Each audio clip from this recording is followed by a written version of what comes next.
Hello dear students, welcome back to our channel. बच्चों, आज जो हम करने वाले हैं वो है आपका 12th स्टैंडर्ड इंग्लिश का पेपर पैटर्न, जो बहुत ज़रूरी है आप लोगों को समझना आपके एग्जाम्स के पहले कि किस तरीके से आपका पेपर पैटर्न आने वाला है, किस टाइप के क्वेश्चंस जो है आपके आने वाले हैं, कौन से सेक्शंस में से किस तरीके के क्वेश्चंस जो है वो आने वाले हैं, वो आज हम करने वाले हैं।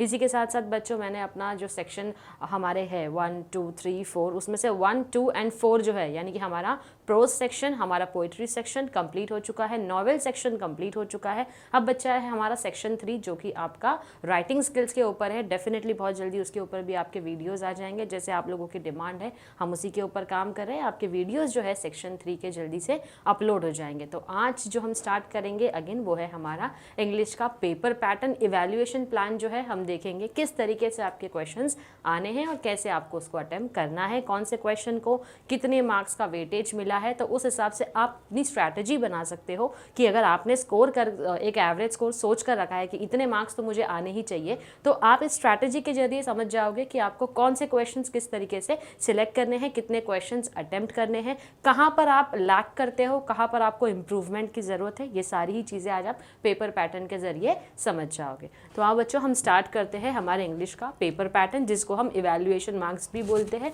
जैसे आप सभी जानते हैं, हमारा रिटन एग्जामिनेशन और ओरल एग्जामिनेशन होता है। तो हमारा 100 मार्क्स जो है उसको क्या किया गया है, बाइफर्केट किया गया है इन 2 सेक्शंस में। एक है हमारा रिटन वाला पैटर्न जो आपकी बोर्ड एग्जाम्स में आएगा, और 20 मार्क्स के आपके ओरल्स होते हैं जो आपके स्कूल कॉलेजेस में जिस तरीके से कंडक्ट होते हैं। तो वे 20 मार्क्स जो है ये आपका इंटरनल ही होता है।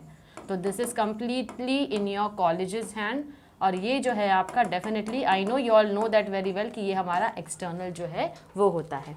अब एक्टिविटी शीट फॉर्मेट है किसका, रिटन एग्जामिनेशन का। बच्चों, अब जो पेपर है ये कितने देर का होता है, पेपर होता है 3 घंटे का। जब 3 घंटे का पेपर है तो आपको पहले सोचना पड़ेगा कि मैं अपनी स्ट्रैटेजी किस तरीके से बनाऊं, सबसे आसानी से मैं कौन सी एरिया में ऐसे इंप्रूव करूं कि जिसमें मैं बहुत ही फास्ट उस आंसर को अटेम्प्ट कर पाऊँ। डेफिनेटली हमको क्वेश्चन आंसर्स जो है वो सीरीज वाइज जाना होता है, लेकिन ज़रूरी नहीं है उसी पेपर पैटर्न के जरिए आप जो है वो लिखो, पहले क्वेश्चन 1 ही अटैम्प्ट करना है, फिर 2 ही अटैम्प्ट करना है। सबसे पहला काम बच्चों आपका जो होता है, जैसे ही आपको क्वेश्चन पेपर मिलता है, पहला काम है आपको क्वेश्चन पेपर को देखना पूरी तरीके से। आपने अपने आंसर शीट में डिटेल्स फिल करके रख दी है, ठीक है। अब जो क्वेश्चन पेपर है उसको पहले देखो कि आपका जो इंटरेस्टेड एरिया है, जहां पर आपको बहुत ज़्यादा अच्छा लगता है, फॉर एग्जाम्पल किसी को ग्रामर करना सबसे पहले बहुत अच्छा लगता है, तो आप वहाँ पर क्वेश्चन 1 डाल दो, ग्रामर जो है वो आप सोच लो कि ये मुझे सेक्शन जो है वो सबसे पहले करना है। किसी को नॉवेल सेक्शन ज़्यादा अच्छा लगता है कि उसने नॉवेल की तैयारी अच्छे से की है, तो वो बच्चा क्या करेगा, नॉवेल की पहले प्रिपरेशन किया है, नॉवेल को अटेम्प्ट कर ले। यानी जैसे जैसे जो क्वेश्चन एंड आंसर आपके कम टाइम लेते हैं पहले अटेम्प्ट कर लो, जो ज़्यादा टाइम लेते हैं अगर आपको लगता है इसके लिए मुझे बहुत ज़्यादा टाइम लग जाएगा, तो आप उसको पहले अटेम्प्ट करने की कोशिश करो, ताकि ये जो 3 आवर्स है आपका, ये पूरी तरीके से क्या हो जाए, उसमें कवर हो जाए। ओके अब सेक्शन 1 जो है वो आता है बच्चों हमारा pros section. Pros section basically यहाँ पर आपको अनसीन सीन पैसेजेस जो है वो आते हैं, ठीक है। अच्छा, अब इसके अंदर क्या क्या इंक्लूड होता है, एक तो आएगा आपका कॉम्प्रिहेंशन, फिर आएगा लैंग्वेज स्टडी, समरी और माइंड मैपिंग।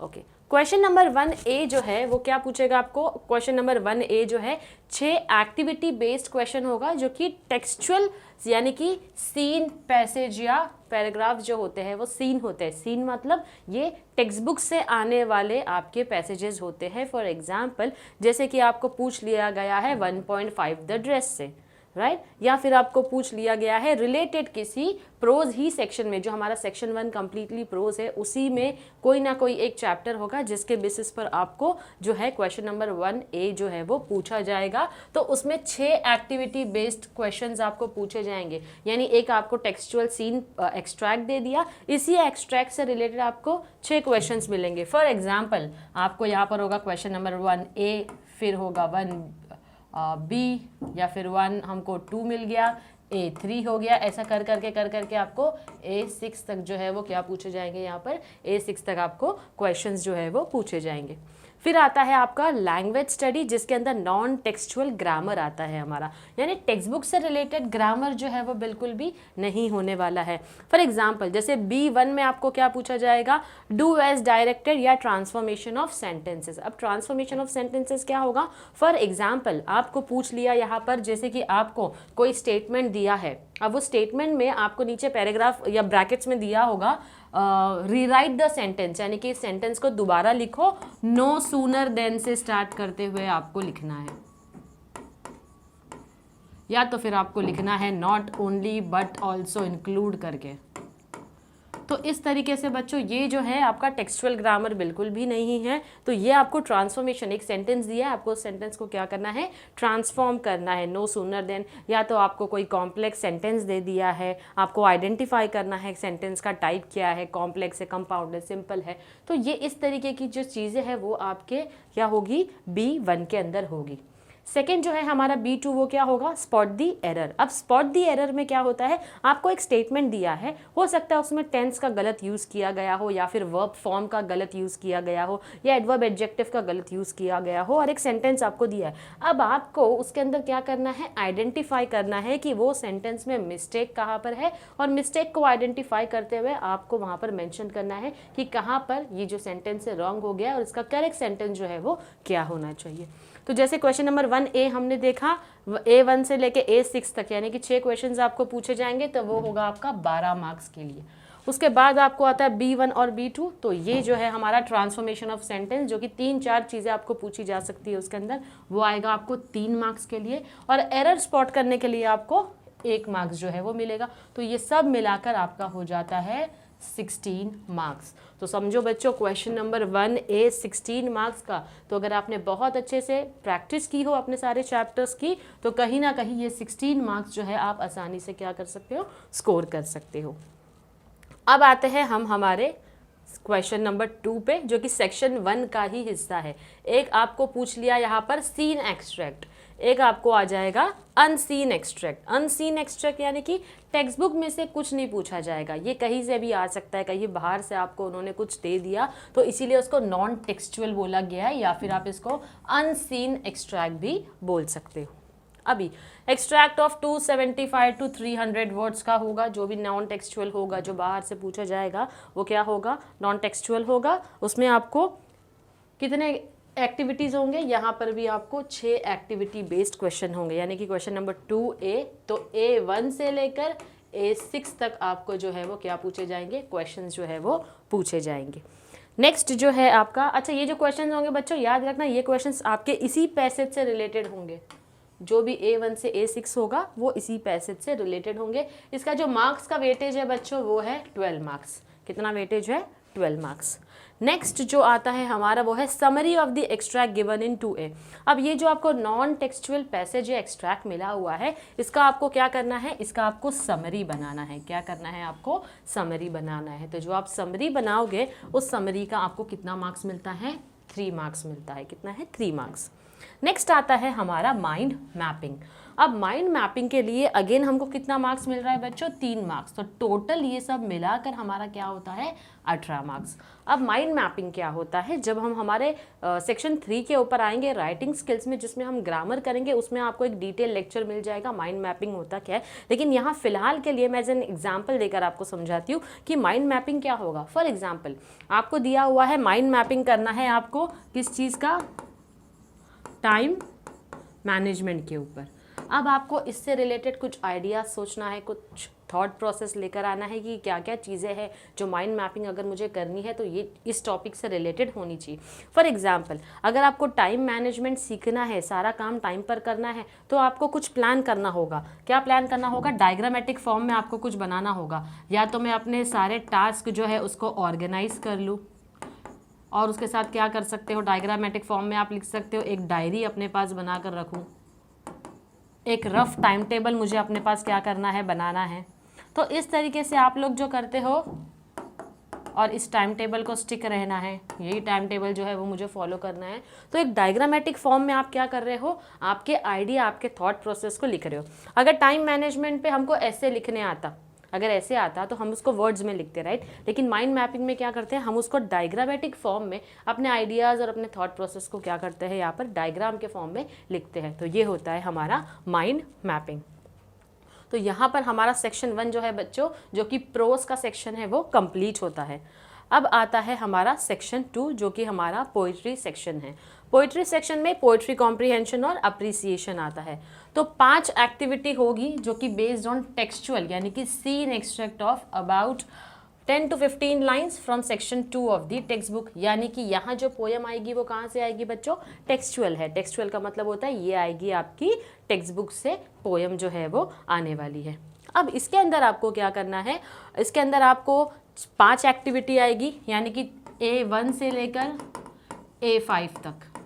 तो इसका मार्क्स कितना है आपके लिए, 10 मार्क्स। क्वेश्चन नंबर 3A के लिए आपको कितना मिलता है, 10 मार्क्स। 10 से 15 लाइन की पोयम होगी या पोयम का कोई भी एक छोटा सा 10 से 15 लाइन का हिस्सा जो होगा वो आपको यहाँ पर पूछा जाएगा। फिर उसी से रिलेटेड आपके क्वेश्चंस पूछे जाएंगे। फॉर एग्जांपल जैसे कि आपको वेब डायग्राम बोलने के लिए बनाने के लिए बोल दिया गया कि आपको वेब डायग्राम जो है वो बनाना है, क्या करना है, वेब डायग्राम बनाना है। या तो आपको कोई चीज़ एनालाइज करनी है, एक लाइन आपको दे दिया होगा पोयम के बारे में, पोयम की स्टार्टिंग से या बीच से लेकर जो पोयम दी है उसमें से कोई भी एक लाइन आपको दे दी जाएगी। आपको बोला जाएगा कि आपको इस लाइन को क्या करना है, एनालाइज करना है, उस लाइन को समझाना है कि उस लाइन का मीनिंग जो है वो क्या है। फिर आपको पोएटिक डिवाइसेस के ऊपर जो है वो पूछा जा सकता है कि कौन सा फिगर ऑफ स्पीच जो है वो यूज़ किया गया है उसके अंदर। फिर उसके साथ साथ आपको पोएटिक क्रिएटिविटी, फॉर एग्जांपल जैसे कि आपको 2 लाइन कुछ लिख कर दे देंगे, अब आपको बोलेंगे अब इसको आपको क्या करना है, कंटिन्यू करना है। कंटिन्यू करना है मतलब आपको अपने ओन थॉट प्रोसेस के साथ साथ आपको पोयम की लाइंस आगे जो है वो लिखनी है। तो ये हो जाते हैं इस तरीके के क्वेश्चन जो आपको पूछे जाते हैं क्वेश्चन नंबर 3A में।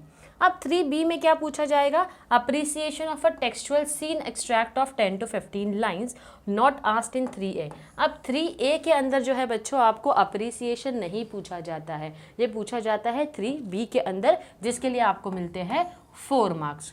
पोयम का अप्रिसिएशन क्या होता है, आपको पोयम के टाइटल के बारे में बात करनी होती है, पोएट के बारे में बात करनी होती है कि कौन से पोएट ने उस पोएम को लिखा है, उनका थॉट प्रोसेस बताना होता है आपको कि क्या एग्जैक्टली वो इस पोएम के ज़रिए कन्वे करना चाह रहे हैं, थीम जो है पोएम का वो क्या है। उसके साथ साथ आपको पोएटिक डिवाइसेस बतानी है, कौन से फिगर ऑफ स्पीच यूज़ की गई है। फिर आपको उस पोएम में कौन सी राइमिंग स्कीम जो है बताना है, A B B A B C D कौन सा जो राइम स्कीम है उसके अंदर यूज़ हुआ है। तो ये सारी चीज़ें आपको अप्रिसिएशन ऑफ द पोएम के बारे में लिखनी होती है एक पैसेज के फॉर्म में, जिसका आपको 4 मार्क्स मिलता है। तो क्वेश्चन नंबर 3A और B मिलाकर बच्चों आपको कितने मार्क्स मिलते हैं, आपको मिलते हैं 14 मार्क्स। तो यह है आपका सेक्शन 2 पोइट्री के बेसिस पर जो आपको कॉम्प्रीहेंशन भी आता है, क्वेश्चंस भी आते हैं और उसी के बाद आपको अप्रिसिएशन ऑफ द पोएम भी लिखना होता है। नेक्स्ट जो आता है बच्चों वो है हमारा सेक्शन 3 जो कि हमारा राइटिंग स्किल्स है। जैसे कि मैंने आपको बताया है कि हम जो है वो ये राइटिंग स्किल वाला सेक्शन जो है वो अपने नेक्स्ट लेक्चर्स जो आएंगे उसके अंदर हम कंटिन्यू करने वाले हैं। तो राइटिंग स्किल में complete the activities as per the instructions given below, यानी जो इंस्ट्रक्शंस दिए हैं उसके बेसिस पर आपको क्या करना है, जो भी यहाँ पर बोला गया है आपको वो लिखना है। फॉर एग्जाम्पल अब देखो बच्चों इसका जो मार्क्स है, टोटल मार्क्स जो है यानी सेक्शन 3 आप 16 मार्क्स का आपको आता है। सेक्शन 3 कितना आता है, 16 मार्क्स के लिए आपको आता है। तो ये भी काफ़ी स्कोरिंग है। अब जो आप लोग यहाँ देख रहे हो drafting, virtual message, statement of purpose और ग्रुप डिस्कशन, तो यानी कि ये जो आपको स्लैश लिखकर दिखाई दे रहा है यहाँ पर आपको क्या करना है, यहाँ पर आपको ऑप्शन मिलता है बच्चों कि attempt any one. Email, report writing, interview, again आपको इसमें से कोई एक लिखना है। Speech, compering, expansion of ideas, फिर आपको कोई एक लिखना होता है इनमें से। रिव्यू, ब्लॉग या अपील, अगेन आपको इसमें से कोई एक लिखना होता है। Activities will be framed up on types in each set as option, students are required to attempt any one activity from each set. यानी ये जो आपको दिया गया है यहाँ पर इन सब में से बच्चों आपको क्या करना है, कोई भी एक ही अटेम्प्ट करना है। अभी आप इसमें टाइम मत वेस्ट करना कि अगर आपको समझ लो ये नहीं आता, इसमें आप स्ट्रांग नहीं हो, तो आपने वर्चुअल मैसेज भी लिख दिया, स्टेटमेंट ऑफ पर्पस भी लिख दिया, मार्क्स तो आपको सिर्फ 4 ही मिलने वाले हैं। तो ये दोनों अटेम्प्ट करने का कोई फ़ायदा नहीं है। आपको हर एक में से क्या करना है, सिर्फ और सिर्फ एक ही अटेम्प्ट करना है। तो जिसमें आप बहुत एक्सपर्ट हो, बहुत अच्छे हो, उसको और ज़्यादा अच्छे से पढ़ लो, ताकि अगर आपको लगता है कहीं ना कहीं स्टेटमेंट ऑफ पर्पस जो है बच्चों थोड़ा सा डिफिकल्ट होता है लिखने के लिए, तो आप इसके बदले क्या सीख सकते हो, या तो आप ग्रुप डिस्कशन सीख सकते हो या ड्राफ्टिंग का वर्चुअल मैसेज जो है वो सीख सकते हो। तो ये थोड़ा सा ईजी हो जाता है आपको आपकी अंडरस्टैंडिंग पॉइंट ऑफ व्यू से। इसी के साथ साथ ईमेल या रिपोर्ट राइटिंग जो है या इंटरव्यू जो है, जैसे आपको बोल दिया कि किसी सेलिब्रिटी का आपको इंटरव्यू लेना होगा या आपने किसी स्पोर्ट्समैन का इंटरव्यू लेना है, तो उसके लिए आपको 10 से 15 क्वेश्चन फ्रेम करना है और उसी के साथ साथ उनके उनके आंसर्स भी आपको लिखने हैं। तो इस तरीके से आपको यहाँ पर जो है वो क्वेश्चन पूछा जा सकता है। फिर आता है speech, compering, expansion of ideas. Expansion of ideas में जैसे या तो आपको कोई प्रोवर्ब दे दिया या तो आपको कोई सेंटेंस लिख कर दे दिया, अब आपका उस पर थॉट प्रोसेस क्या है उस टॉपिक से रिलेटेड वो आपको लिखना है।